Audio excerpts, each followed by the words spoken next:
Democratic presidential candidate Bernie Sanders was in Pittsburgh today. He spoke before a large crowd at a union event downtown. KDKA political editor John Delano was there.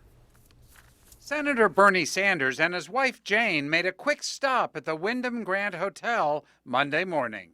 Morning. Senator, welcome back to Pittsburgh. Thank you very much. Sanders was here to speak to the National Convention of the UE, one of America's most liberal and independent unions with strong ties to Sanders. If there was ever a time in the history of this country when the working class of America had to stand up and tell the corporate elite that this country belongs to all of us and not just the 1%, this is that moment. It was a classic Sanders speech denouncing the growing income inequality between the very rich and the rest of us. We can't have a nation which does not have a huge gap between the very rich and everybody else, where income and wealth inequality is growing, where 3 people own more wealth than the bottom half of America. And what the UE says and what I say is that is not acceptable. We will create an economy and a government that work for all of us.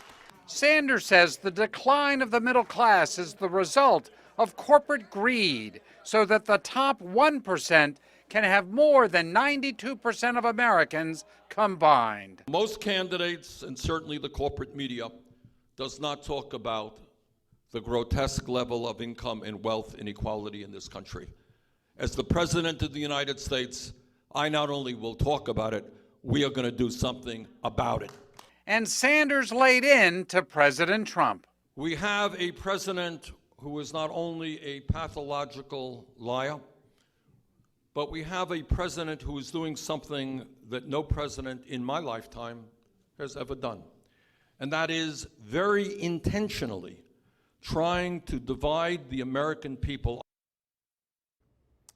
Now, Sanders says Trump is trying to divide Americans by race, national origin, religion, sexual orientation, and gender, but he predicts it won't work.